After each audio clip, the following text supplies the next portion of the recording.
You know, like I've said for years and years, is what's required of you is beyond agreeing with what I'm saying or disagreeing with what I'm saying. Your awakening it has nothing to do, it has a little bit to do, but really nothing to do with whether you agree or not. Like reality is going to be reality whether you agree with it or not, but your experience depends upon you letting reality be reality in your own awareness.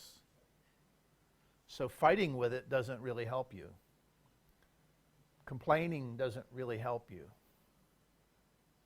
Ignoring it really doesn't help you. Making somebody else responsible for what you experience is not helpful.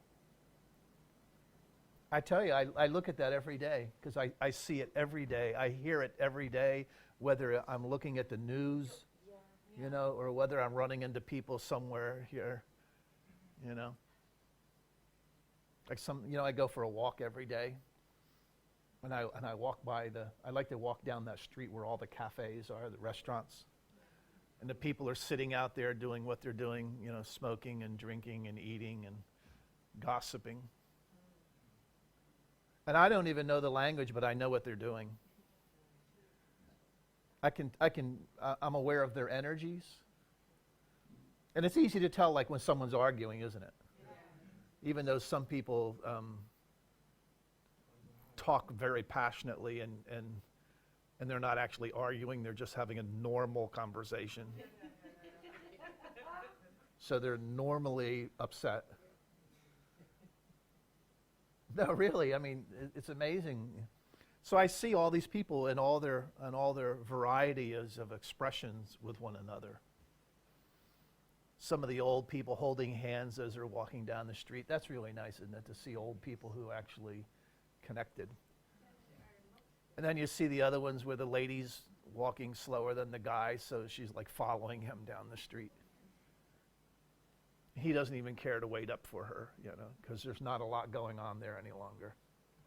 They're not really relating, you know, in a place of love at all. You see all the different ways that people are still thinking, right? The laws that they're obeying. And I walk through there, you know, it's just like it's like the street goes down the middle, and both sides, you know, they're doing the same thing. So you walk down the street, you know, and you kind of look to the right and you look to the left, you know, and they're all doing the same thing. Right? They came to Falkenberg because they thought that it would be nice. Right? It's known as a place to come where you vacation kind of thing, right? And it has all the cafes and everything. You can sit down and have a smoke and a coffee or a drink or a Falkenberg fly.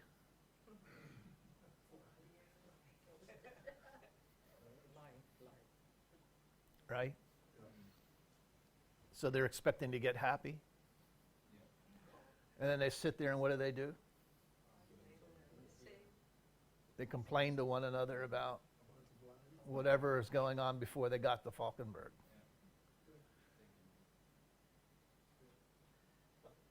It's called sharing.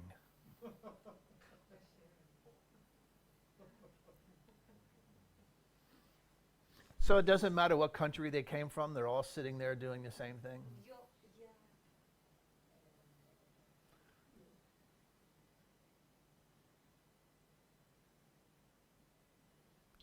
And then you walk down the street looking for anybody who wants to experience some joy. Right? That's you. You're walking down, looking right and looking left and wanting to share your joy with them, and they're busy complaining about, I don't know, maybe the bed was too hard last night. Could have been anything, right? Anything, it's not their fault.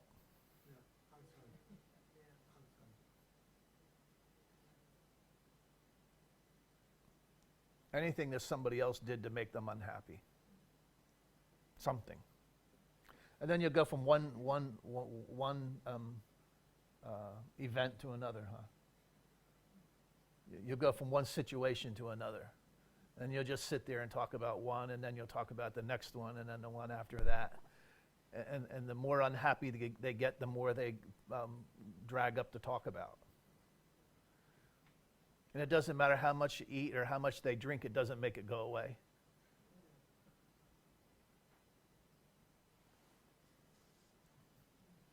So everybody comes to Falkenberg to get happy. And what they do is they bring all their sadness, and that's what they share rather than their happiness. But you are here to convert all of that. You've been chosen to be a savior. You haven't been chosen to come here and act like that, to continue that pattern.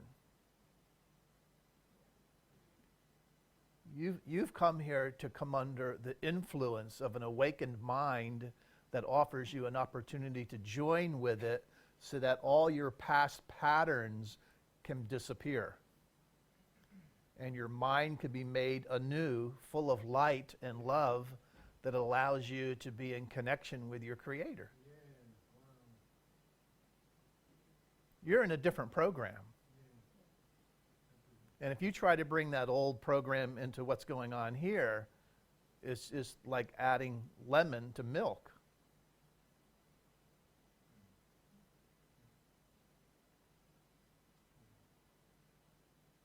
And you need to be aware of that.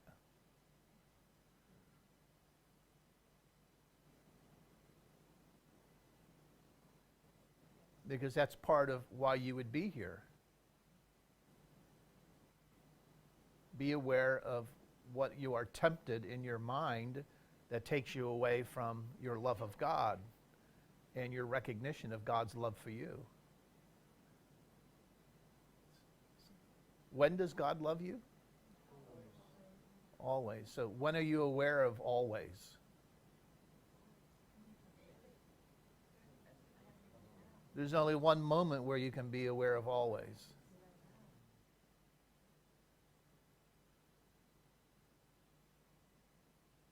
So you've been given a simple task. Simple. You use now for always.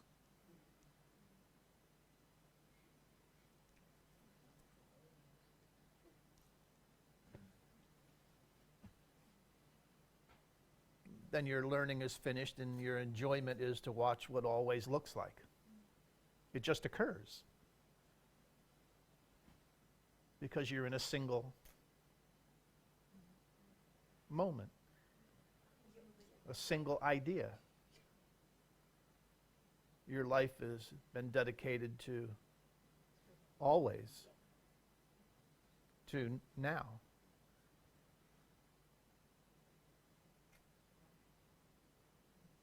So it's not about what's going on outside of your body any longer.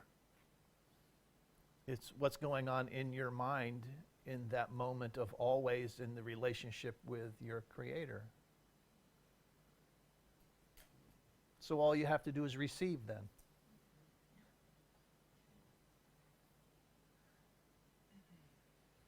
You're like a radio. You just get dialed in the right frequency and keep your fingers off the dial.